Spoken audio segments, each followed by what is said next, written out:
In society today, you seldom hear anyone speak of the progress of their country or society in terms of their physical well-being, state of happiness, trust, or social stability.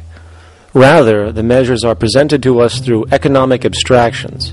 We have the gross domestic product, the consumer price index, the value of the stock market, rates of inflation, and so on. But does this tell us anything of real value as to the quality of people's lives? No, all these measures have to do with the money sequence itself and nothing more. For example, the gross domestic product of a country is a measure of the value of goods and services sold. This measure is claimed to correlate to the standard of living of a country's people. In the United States, healthcare accounted for over 17% of GDP in 2009, amounting to over $2.5 trillion spent, hence creating a positive effect on this economic measure. And based on this logic, it would be even better for the U.S. economy if healthcare services increased more so, perhaps to $3 trillion or $5 trillion, since that would create more growth, more jobs, and hence boasted by economists as a rise in their country's standard of living. But wait a minute, what do healthcare services actually represent? Well, sick and dying people. That's right, the more unhealthy people there are in America, the better the economy. Now, that is not an exaggeration or a cynical perspective. In fact, if we step back far enough, you will realize that the GDP not only doesn't reflect real public or social health on any tangible level, it is, in fact, mostly a measure of industrial inefficiency and social degradation. And the more you see it rise, the worse things are becoming with respect to personal, social, and environmental integrity. You have to create problems to create profit. There is no profit under the current paradigm in saving lives, putting balance on this planet, having justice and peace or anything else. There's just no profit there. There's an old saying, pass a law, create a business.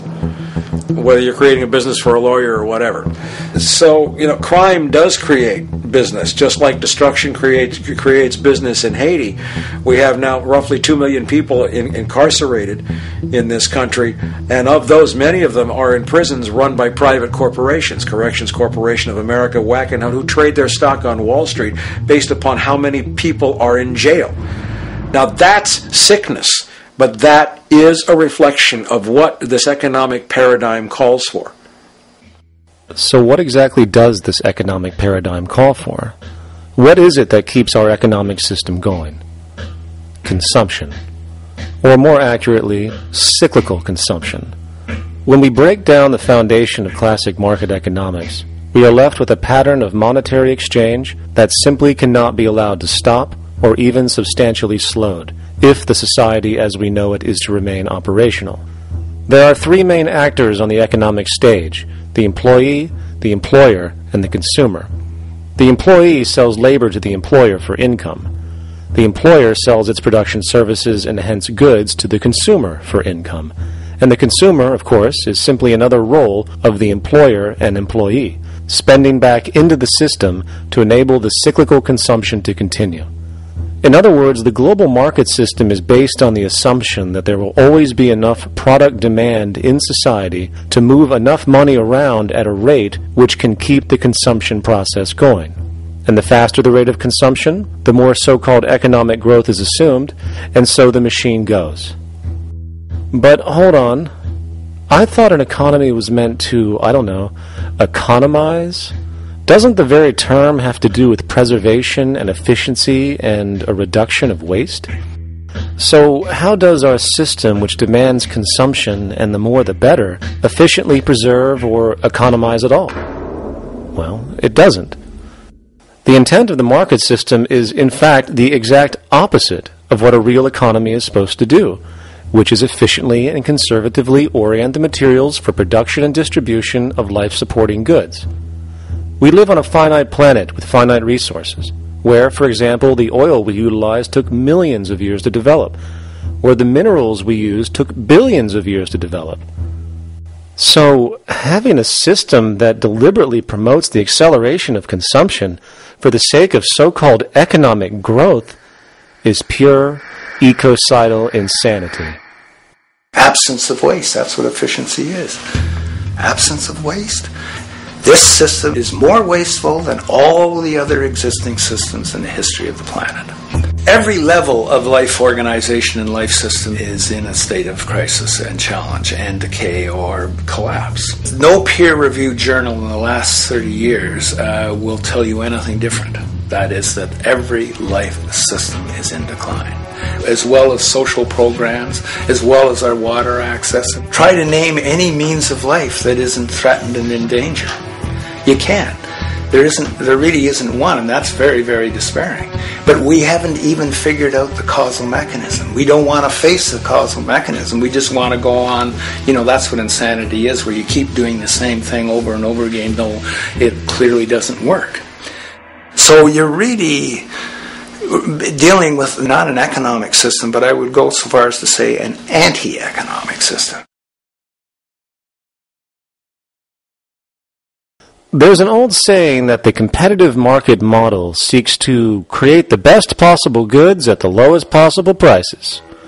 This statement is essentially the incentive concept, which justifies market competition based on the assumption that the result is the production of higher quality goods. If I was going to build myself a table from scratch, I would naturally build it out of the best, most durable materials possible, right? With the intent for it to last as long as possible. Why would I want to make something poor, knowing I would have to eventually do it again and expend more materials and more energy? Well, as rational as that may seem in the physical world, when it comes to the market world, it is not only explicitly irrational, it is not even an option. It is technically impossible to produce the best of anything if a company is to maintain a competitive edge and hence remain affordable to the consumer. Literally everything created and set for sale in the global economy is immediately inferior the moment it is produced, for it is a mathematical impossibility to make the most scientifically advanced, efficient, and strategically sustainable products. This is due to the fact that the market system requires that cost efficiency, or the need to reduce expenses, exist at every stage of production, from the cost of labor to the cost of materials and packaging, and so on. This competitive strategy, of course, is to make sure the public buys their goods rather than from a competing producer, which is doing the exact same thing to also make their goods both competitive and affordable. This immutably wasteful consequence of the system could be termed intrinsic obsolescence. However, this is only one part of a larger problem.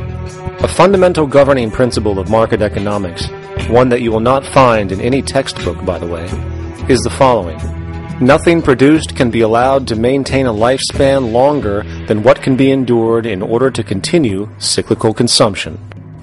In other words, it is critical that stuff break down, fail, and expire within a certain amount of time. This is termed planned obsolescence. Planned obsolescence is the backbone of the underlying market strategy of every goods-producing corporation in existence. While very few, of course, would admit to such a strategy outright, what they do is mask it within the intrinsic obsolescence phenomenon just discussed, while often ignoring or even suppressing new advents in technology which might create a more sustainable, durable good. So, if it wasn't wasteful enough that the system inherently cannot allow the most durable and efficient goods to be produced, planned obsolescence deliberately recognizes that the longer any good is in operation, the worse it is for sustaining cyclical consumption and hence the market system itself. In other words, product sustainability is actually inverse to economic growth, and hence there is a direct, reinforced incentive to make sure lifespans are short of any given good produced.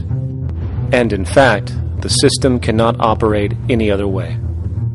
One glance at the sea of landfills now spreading across the world show the obsolescence reality. There are now billions of cheaply made cell phones, computers, and other technology, each full of precious, difficult-to-mine materials such as gold, coltan, copper, now rotting in vast piles, usually due to the mere malfunction or obsolescence of small parts, which, in a conservative society, could likely be fixed or updated, and the life of the good extended.